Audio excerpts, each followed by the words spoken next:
लेकिन स्वरूप साक्षात सामने नहीं हुआ। लेकिन श्रीमद् भागवत श्रवण के बाद कृष्ण से साक्षात्कार हुआ। क्यों हुआ? क्योंकि श्रीमद् भागवत अभी हम कह गए कि संशय से निवृत्ति करती है। जब संशय छूट जाएंगे तो जहां संशय मिटा वहीं परमात्मा हमसे अलग नहीं है। जैसे शीशा पर धूल जमी है और जब वो धूल हट गई तो फिर हमारा जो उसमें प्रतिबिंब में कोई फर्क नहीं होगा। ऐसे ही श्रीमद् भागवत श्री माने लक्ष्मी, मद माने अवमान। जो लक्ष्मी के अवमान का परित्याग करके भा माने भगवान के भक्तों का, गा माने गीत गाएगा, वा माने वही, का माने करेगा। श्रीमद् भागवत में कहीं भी बाबाओं की कथा नहीं है, भक्तों की कथा है। ग्रस्त जीवन में रह के परमात्मा की कैसी प्राप्ति की जाए वो साधन श्रीमद् भागवत है। इसलिए कलयुग में भागवत का सबसे पूर्ण स्थान दिया है। लेकिन भागवत कर्म कांड विषय है और कर्म कांड में नियम संयम विधान चाहिए। तो आज नियम संयम विधान से नहीं हो रहा, इसलिए फल नहीं मिलता है। आज भी श्रीमद् भागवत कल्प वृक्ष है, आज भी कल्प वृक्ष है। कि अगर इसके विधान से किया जाए तो आज भी फल से मिलता है। तो सद्गुरुदेव चंद जी ने जब सारे मत वेद संप्रदायों में प्रवेश करने के बाद श्रीमद् भागवत श्रवण किया। क्यों किया? कि वेद व्यास ने जब देखा 17 पुराण लिखने के बाद उनको संतुष्टि नहीं मिली और नारद मुनि ने अपना प्रमाण दिया कि मैंने पूर्व जन्म में कृष्ण के भक्तों का, जो संत जन कृष्ण गान करने वाले कृष्ण के भक्त थे, उनकी मैंने सेवा की, उनका मैंने जूठन प्रसाद पाया, तो मैं ब्रह्मा का मानस पुत्र हुआ। अर्थात ये मनुष्य के जन्म कर्म से हम मुक्त हो गए कृष्ण भक्तों की सेवा और प्रसाद पाने से। तो कृष्ण में इतना बड़ा बल है। तो जब ये बात कही तो उन्होंने कहा कि तुमने जो 17 पुराण लिख डाले हैं वो पाठकों के लिए भ्रम पैदा कर दिया। क्यों? कि शिव पुराण पढ़ेंगे तो शिव बड़ा है, विष्णु पुराण पढ़ेंगे तो विष्णु बड़ा है, देवी भागवत पढ़ेंगे तो देवी बड़ी है। तो वो पाठक अगर भ्रमित हो जाते कि किसको बने।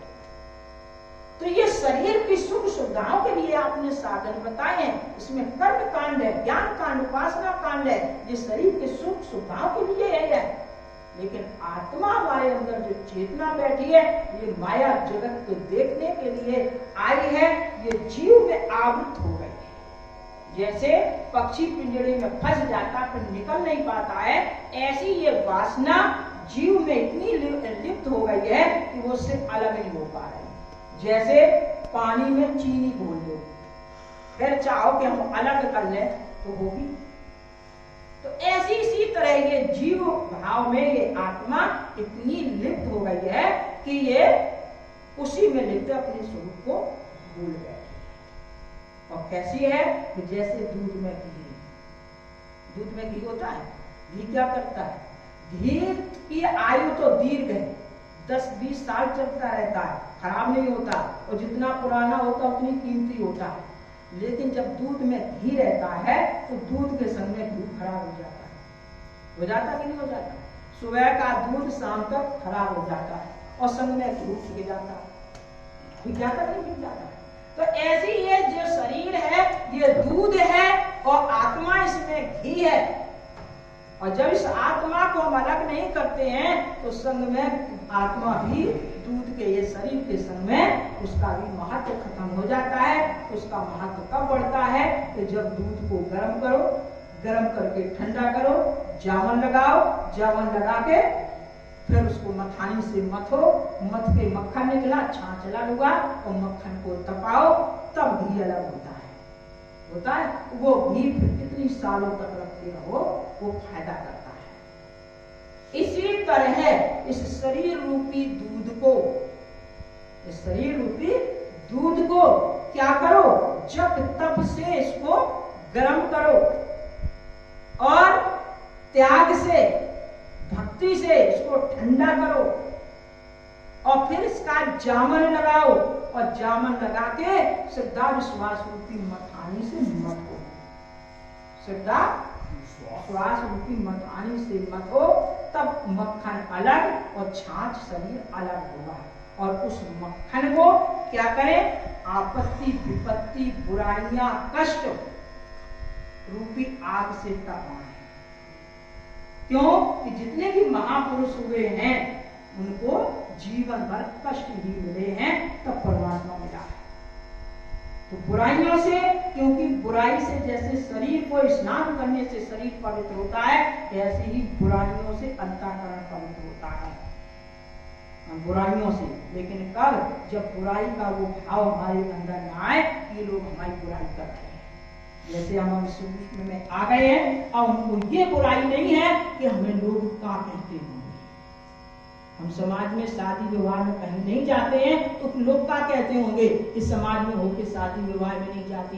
क्यों? क्योंकि यही जितनी बुराइयां होंगी, क्योंकि हम जानबूझ के नहीं जा रहे, क्योंकि हमारा मार्ग अलग हो गया, रास्ता अलग हो गया, हमें कोई नफरत नहीं आपके यहाँ जाने में। लेकिन अब उसमें अगर बुराई हो रही है तो उससे हमारा अंतःकरण होगा पवित्र हो रहा है। जैसे जल से शरीर पवित्र होता है, ऐसी बुराइयों से अंतःकरण पवित्र होता है।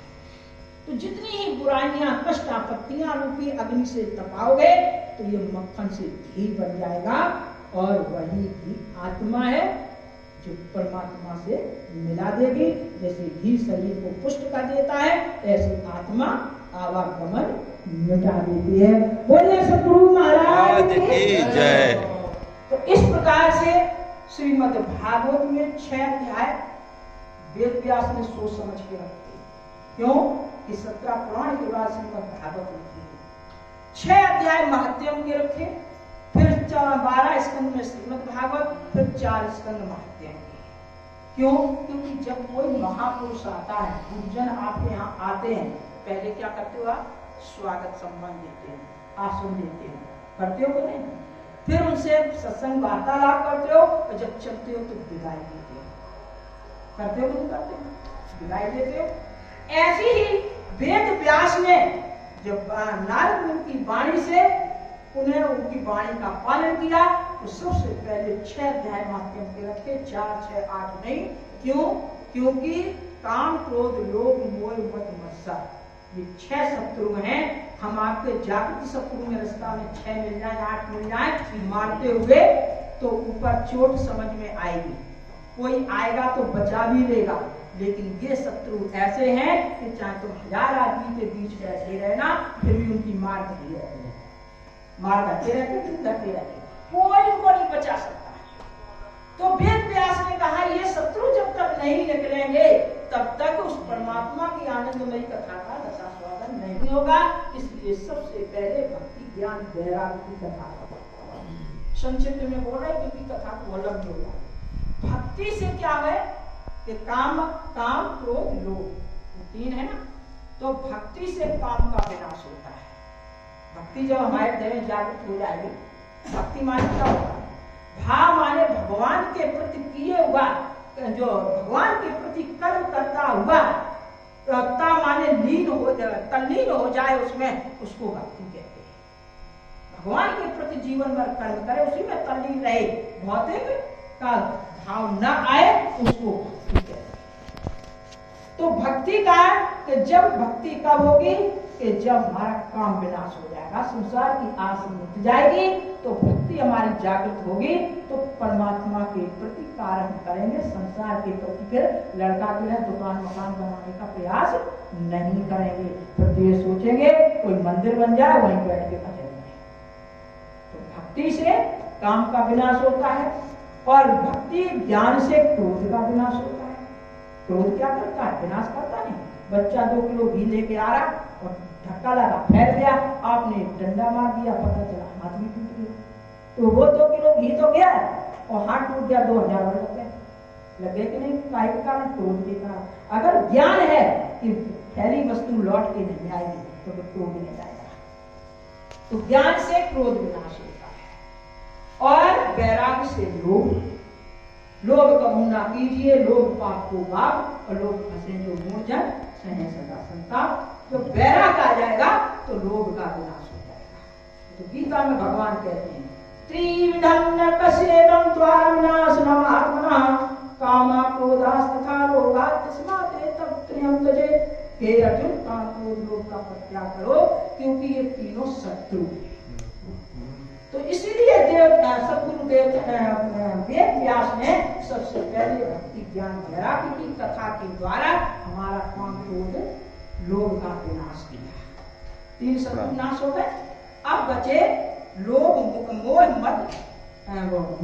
मद मत्सर, वो धुंधली धुंधकारी और आत्मदेव की कथा। तो आत्मदेव को क्या था? मोह। हम हो कि नहीं? सब सुख थे, संतान नहीं थे। भागवत में आया आदि संपत्ति उसने संतान प्राप्ति में खर्च कर डाली, पर संतान नहीं हुई, घर से निकल पड़ा। संत मिल गए, क्योंकि संत ही प्रारब्ध टाल सकते हैं, कोई देवी देवता नहीं।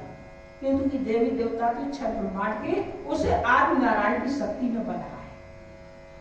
लेकिन संत हैं, संत स्वतंत्र होते हैं, वो अपने आत्म तत्व को पहचान करके उस परमात्मा में लीन रहते हैं, तो उनमें बल होता है जो प्रारब्ध टाल देते हैं। तो जो संत जो है मिल गए और